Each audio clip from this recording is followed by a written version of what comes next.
I want to go to Lieutenant Chris Olivarez, of course, the Texas Department of Public Safety, on another incident at the border that raised some serious concerns. You had U.S. agents who were forced to shoot a migrant who assaulted them near Eagle Pass. Chris can help you with the details far better than I can. What happened here, Chris, exactly?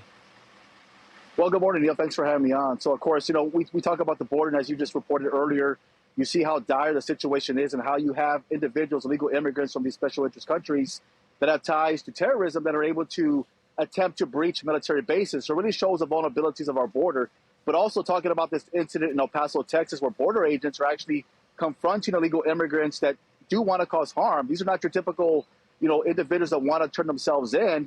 These are individuals that have criminal backgrounds that are violent, and we see it firsthand when they attempt to assault agents or anybody that's working along the border, and they're having to use deadly force. So it really shows how dangerous the situation is along the border when you don't know who you're going to encounter.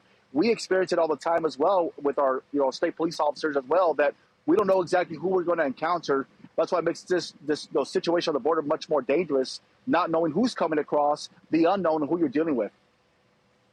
Well, what I notice in just covering this, Chris, and you know far more than I, of course, that whoever is coming, so an increasing number of them are getting more aggressive, and they don't mind getting more aggressive, and they don't mind being videotaped doing so. When we talk about the cartels, so it's getting more brazen. What can you tell us? You're absolutely correct, Neil. These organizations, these criminals that are coming across, especially from Mexico, the cartels that do have some type of association or affiliated with some of these individuals that are coming across, are very aggressive towards law enforcement. They are brazen. They don't take into account the fact that they operate pretty much with impunity, because we've seen that firsthand in some of these cases where some of these illegal immigrants that do assault police officers or anyone that's on the border, and then they get let go, they get released.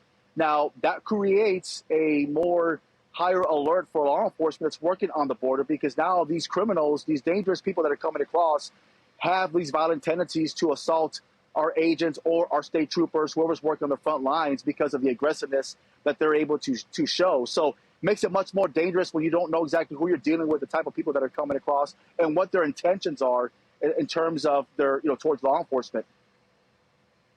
Yeah, the one thing I find more true, we know the record numbers who are trying to get in here, that we know. But I worry about those who are never caught, the so-called gotaways. And those numbers are rocketing. We have some graphics to show people at home here. What's happening now, and what's leading to so many, when they cross, they're never found? Neil, this has always been an issue, gotaways. We've always talked about this for the last 3 years. And of course, the numbers have always fluctuated. We talk about 1.6 million, from a law enforcement perspective. I can tell you that number is much higher, because that's just more of an estimate. That's based off what you see on a camera image or a sensor. There's really no telling how many people are associated with a group, a particular group. So that number is much higher. Now in Texas, of course, Neil, the last 3 years, we talked about this numerous times on your show, is that we have been using every resource at our disposal, trying to go after some of these criminals, trying to decrease the number of illegal border crossings. And we have been successful. It was very challenging, but of course, the last 3 years, now Texas is no longer the hotspot for illegal border crossings. We are down to 72% overall, and now we have shifted that activity towards the West, California, and Arizona, so because of our efforts. So it really shows what Texas is doing, stepping up. Chris, I don't envy your job, but man, oh man, do I admire how you're going about it. Very good seeing you. Thank you again. Likewise, Neil. Thank you. Chris Olivarez.